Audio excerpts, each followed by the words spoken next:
In a recent football game, the New Orleans Saints quarterback, Derek Carr, garnered attention for repeatedly expressing his dissatisfaction with teammates, particularly a heated exchange with wide receiver Chris Olave, who had run the wrong route. Carr acknowledged his emotional outbursts and pledged to be a more calming influence, recognizing the need to handle such situations differently. What makes Carr's actions noteworthy is the rarity of quarterbacks publicly addressing and reacting to their teammates in this manner. Typically, quarterbacks shoulder responsibility for both their own mistakes and those of their teammates, regardless of the circumstances. However, Carr has deviated from this norm, not just once but on multiple occasions.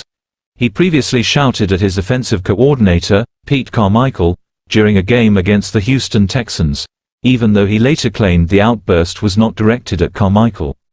While heated moments between football players are not uncommon, Carr's behavior seems to stand out even in this context.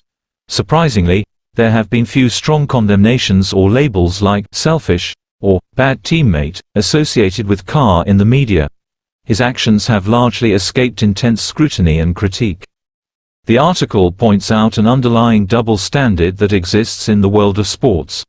White players like Carr can exhibit such behavior with minimal repercussions, and they are often labeled as competitive individuals striving to improve the team.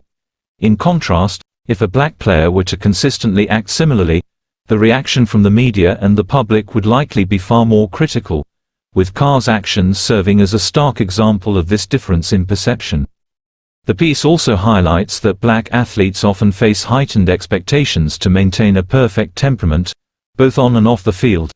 Even hypothetical situations, like a celebrity being interrupted during a family dinner, demonstrate how differently they are treated compared to their white counterparts. The article argues that the same behavior from black players or coaches would be met with more significant backlash.